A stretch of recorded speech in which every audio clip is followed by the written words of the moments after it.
Brendan. Ladies and gentlemen, thank you for the invitation to follow on from Will. I've been asked to comment on some of the issues Will has raised and elaborate on them.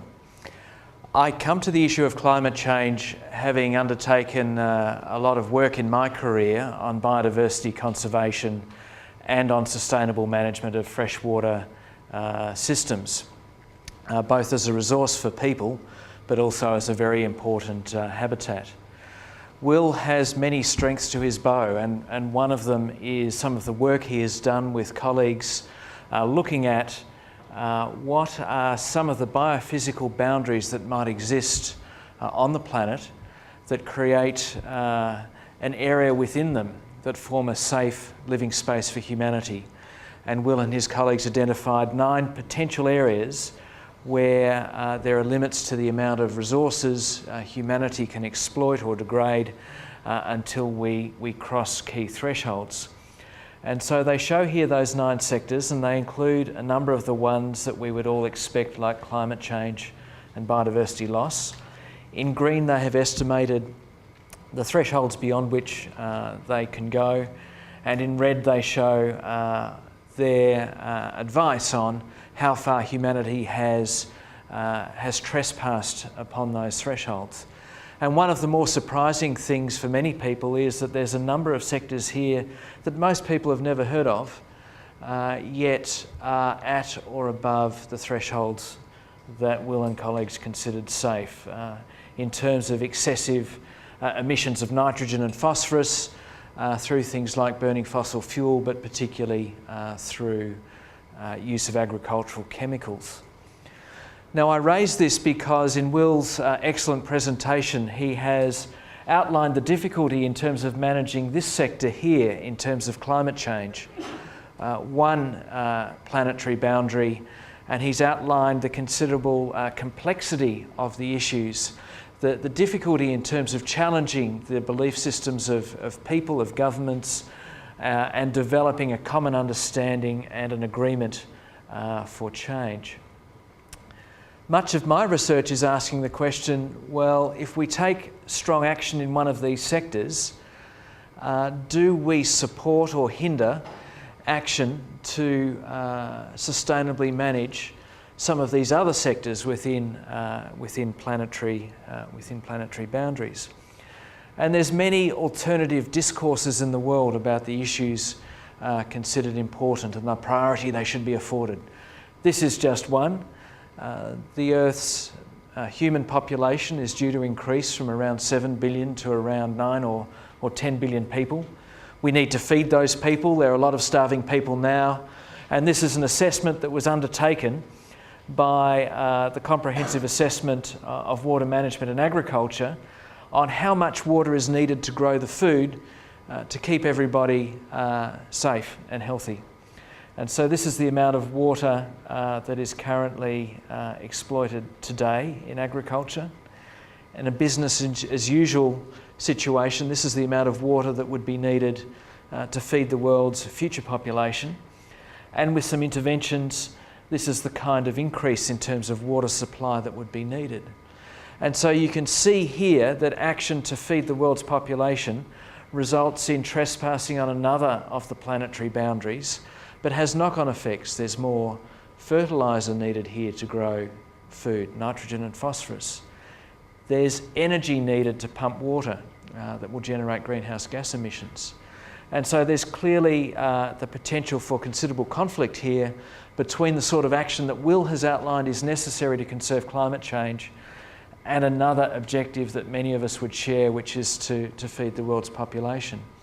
So how can we make more intelligent decisions about these issues that cross different sectors so that we maximise the synergies and minimise the trade-offs between these sectors? This is another example, perhaps taking it a bit closer to home. Looking at you, I imagine that most of this audience are somewhat environmentally minded, and my guess is that the majority of people here live in a house with a rainwater tank. And during the droughts in the past 15 years, our governments have stacked on lots of subsidies and rebates for us to add rainwater tanks. These are the rainwater tanks that were added to the childcare centre in the street I used to live in. And this is a good thing, isn't it? Harvesting rainwater, what could possibly be wrong with that? Yet the research indicates that for every unit of water collected by a rainwater tank and plumbed into a house, it uses 5 to 6 times more electricity per unit of water than taking it from the central system. And given that 80% of Australia's electricity comes from coal-fired power stations, our rainwater tanks are generating greenhouse gas emission problems. I recently built an energy efficient house and was forced under the building regulations to add a rainwater tank. I was not allowed not to have a rainwater tank, even though I am opposed to having rainwater tanks. So how is it that all of our state governments and the federal government can latch onto a policy like this without any sort of thoughtful consideration of the costs as well as the benefits? Where are the checks and the balances here? I and my colleagues have been doing a lot of work in this climate, energy, water nexus space to start to ask the questions, well, how is it we can help translate science into policy in a way that crosses a number of sectoral boundaries? This is some work we've done on future energy supplies and very simplistically asking, if we increase energy supplies from particular sources, what would that do to water resources in a dry country like Australia? Let me give you one example.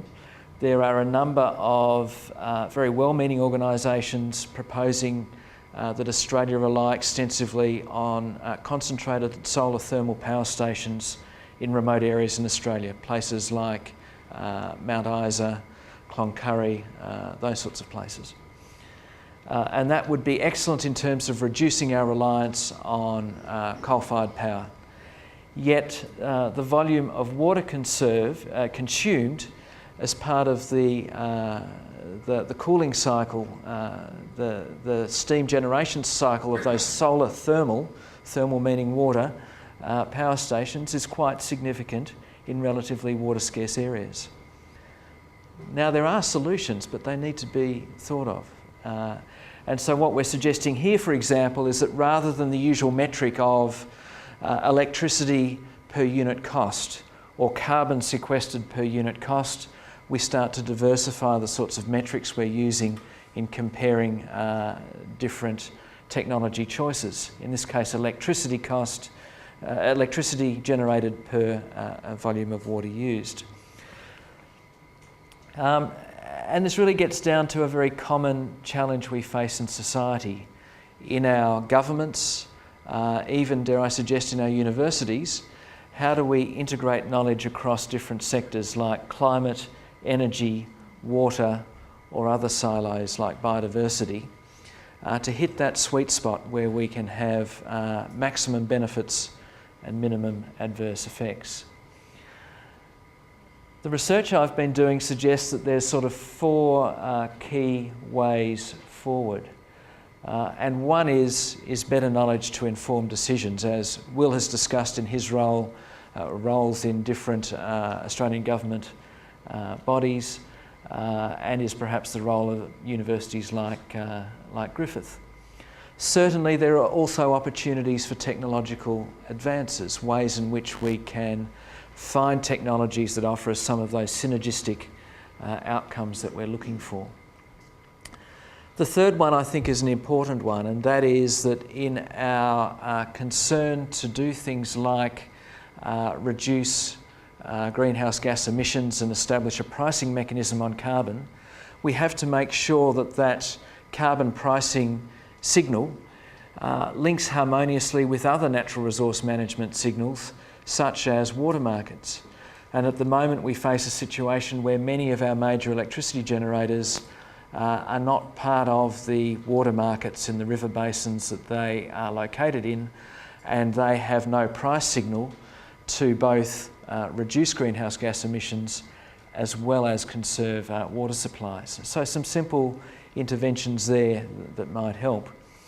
But perhaps the most important question is, how can we get better governance institutions that drive us towards these synergistic outcomes?